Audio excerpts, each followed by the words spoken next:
quiser acompanhar um texto, eu vou ler daqui um pouco no livro de Esther, no capítulo 4, verso 14. Se você tiver com ela e já quiser deixar aberto também, pode deixar aberto aí, vai facilitar para você esse encontro, tá bom? O livro de Esther. Ok, eu já estou abrindo aqui, capítulo 4, verso 14. Já vou ler daqui um pouquinho para você. Eu mostrei esse lenço aqui no começo para vocês, quer dizer, no começo não, né? Na metade. Foi o lenço que eu recebi, que eu fui investido em líder, né? Lá no ano 2000. Esse lenço aqui, ele tem um propósito, ele foi guardado com carinho. E o meu sonho é colocar ele no pescoço de ambas as filhas, né? A Milena no momento está no internato, está com 16 anos, por enquanto ela deu uma parada no clube, gosta muito de aventura, mas o que ela mais gosta é da ralação do clube. Então quando é para poder ir para o mato, fazer pista-fio, essas coisas é o que ela mais gosta, né? Até porque mudamos muito como família pastoral, então ela nunca ficou muito tempo em um clube só. Não pôde criar uma raiz em um clube, né? Mas ela gosta disso. E a Amanda foi agora admitida em lenço, né? Com 11 aninhos. E eu tenho o sonho de colocar esse lenço aqui no pescoço delas. Essa é a minha intenção. Se não das duas, pelo menos de uma, mas se possível das duas. Esse é o meu sonho. Mas não adianta ser o meu sonho. Essa que é a questão. Vê se você compreende isso com o que eu vou ler agora aqui no texto de Esther, capítulo 4, verso 14. Você sabe o contexto, mas caso alguém aqui não esteja antenado nisso, deixa eu contextualizar para você. Esther, ela tinha o nome de Hadassah, ela ficou órfã de pai e mãe e foi criada por um primo chamado Mordecai. Eles eram judeus e moravam em Suzã, que era a capital da Medo-Pérsia, né? O rei Xerxes, ou Assuero, também conhecido como Assuero, ele precisava de uma esposa e fizeram um concurso para encontrar a mulher mais bela, mais bem preparada para poder ser a rainha. E ali Hadassah então passou a ter o nome de Esther e foi levada ao palácio e se tornou a rainha então ao lado de Assuero. Lá na frente foi feito um motim, né, para tentar matar todos os judeus.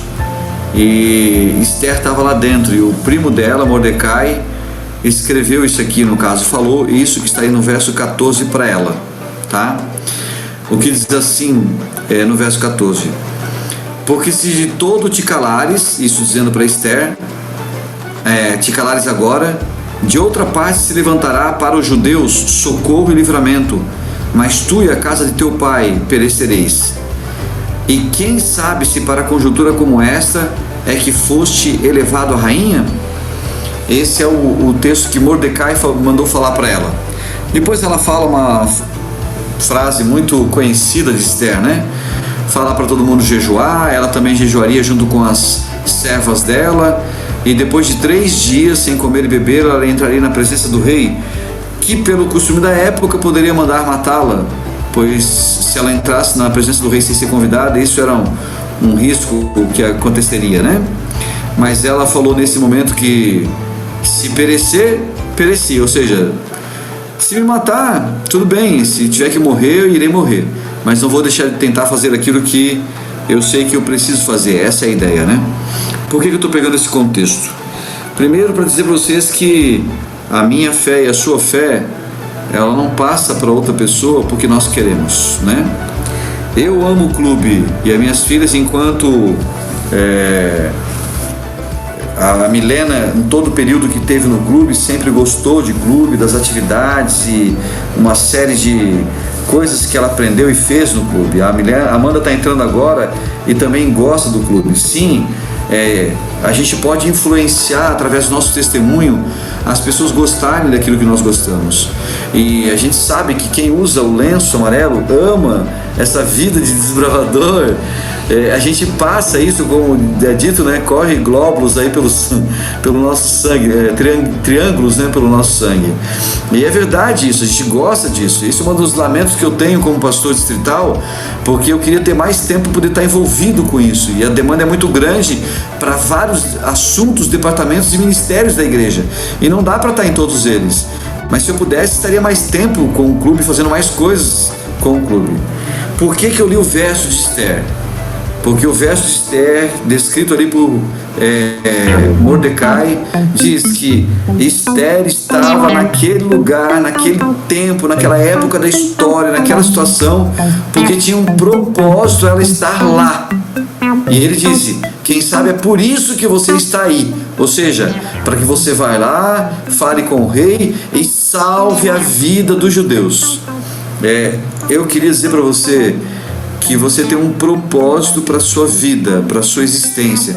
Você que é aventureiro que está nos assistindo, você que é desbravador que está nos assistindo, você que é líder de aventureiro e desbravador que estão nos assistindo, você que é parte da família de algum aventureiro ou desbravador, você que já foi aventureiro ou desbravador e está aqui assistindo a nossa live, você que está aqui nos ouvindo, Deus tem um propósito para a tua vida.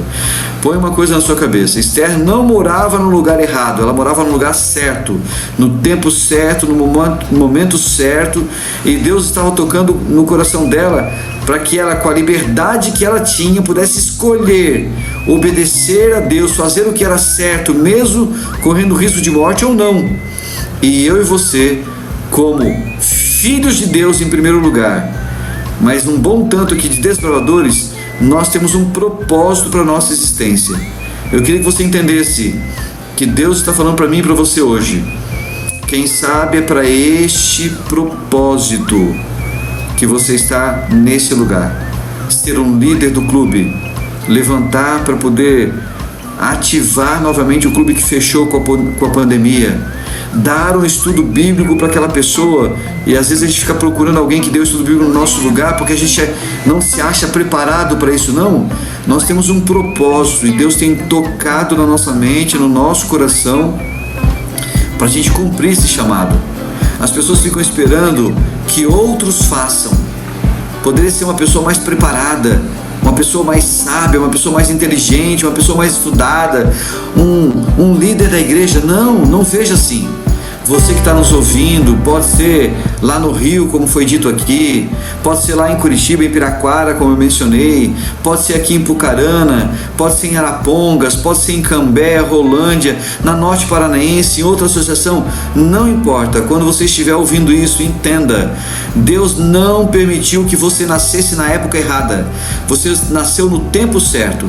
Se você está vivo nesse momento de pandemia, num tempo tão difícil da história desse mundo, com tanta promiscuidade, com tanta perversidade, com tanta frieza espiritual dentro e fora da igreja, Deus não permitiu você nascer na época errada. Se você nasceu agora, é porque você está no lugar certo, na hora certa, no momento certo, na cidade certa, na escola certa, e você está sendo chamado por Deus para fazer a diferença, como Esther, nesse lugar, no meio da dificuldade, no meio da luta, no meio do desespero, mesmo com ameaça de morte. Eu clamo a Deus para que Ele derrame o Espírito Santo sobre você e que você tenha a coragem de, como Esther, jejuar, orar, se preparar espiritualmente para realizar a obra que Deus chamou você para fazer. Queridos, eu renovo esse chamado na minha vida. Eu quero isso para mim. Eu clamo a Deus para que Ele não desista de mim, porque eu sou rebelde, sou teimoso, mas que Ele não desista de mim, que Ele me transforme, que Ele me use poderosamente como um verdadeiro desbravador, seguindo as leis do desbravador, uma a uma, o voto, o lema, o propósito. Queridos, todos os ideais do clube foram descritos para ser um parâmetro para a nossa caminhada, segundo a orientação da palavra de Deus. Então, nesta noite, eu queria concluir esse momento dizendo: você nasceu para este tempo com um propósito, e o meu desejo é que você aceite o chamado de Deus e cumpra o propósito dele na sua vida, porque se eu e você cumprirmos, estaremos entre os salvos. Se nós não cumprirmos, como Mordecai falou para Esther, Deus vai levantar socorro para o seu povo de outro lugar. Ele vai levantar líderes para o clube de outro lugar, ele vai levantar líderes para a igreja de outro lugar, ele vai levantar socorro para a sua igreja, para o seu povo de outro lugar. Mas eu e você iremos perecer. E Deus não quer que eu e você pereçamos. Ele quer que eu e você, como Esther, tenhamos coragem, possamos ir diante do Rei do Universo, não do Assuero, mas diante do Rei do Universo, para receber dele a bênção para salvar o povo de Deus. Que Deus te use, que Deus te abençoe e abençoe a sua família também, em nome de Jesus. Então, lembra da história do Clube dos Bravadores lá em Arthur Nogueira? Quando a gente começou o clube, foi distribuído funções para toda a liderança, mas eu não pude participar da reunião. E por não poder participar da reunião, eu não recebi nenhuma função. Outras pessoas eu sei que ficariam paradas, mas Deus colocou no meu coração que eu deveria trabalhar por aquele clube. E a gente fez 350 camisetas, sendo 50 para o clube, 39 para desbravadores e 11 para a diretoria. E 300 camisetas a gente fez para vender, escrito apoio. A gente vendeu as camisetas para comprar barracas e montar o clube. E 2 meses depois do início do clube, o próprio clube decidiu me colocar como diretor do clube. E 6 meses depois ele me colocou para ser o diretor da igreja e eu permaneci como diretor do clube também. Queridos, não deixe o mundo ao seu redor dizer que você não pode, você não consegue, que não é a tua vez. Esther mostra isso pra gente, Deus mostrou isso na minha vida e Ele quer mostrar na sua também. Vamos orar? Senhor Deus Todo-Poderoso e Eterno Pai, a nossa imensa gratidão a Ti, Senhor, porque a Tua misericórdia dura para sempre. A Tua graça, a Tua bondade nos sustenta e cremos de todo o nosso coração que o Senhor tem um propósito para a nossa vida. A nossa oração nessa noite é para que o Senhor nos ajude a não interromper, a não atrapalhar o Senhor em cumprir o Teu propósito para a nossa vida. Que nós tenhamos um coração humilde, um ouvido bem aberto e sejamos obedientes, ó Pai, à Tua direção. Que o Teu Espírito esteja sendo derramado sobre o lenço amarelo, que venham patrocinadores para sustentar esse ministério e que os clubes e pessoas que são abençoados por esse ministério possam frutificar para a eternidade, Senhor. Oramos em nome de Jesus. Amém.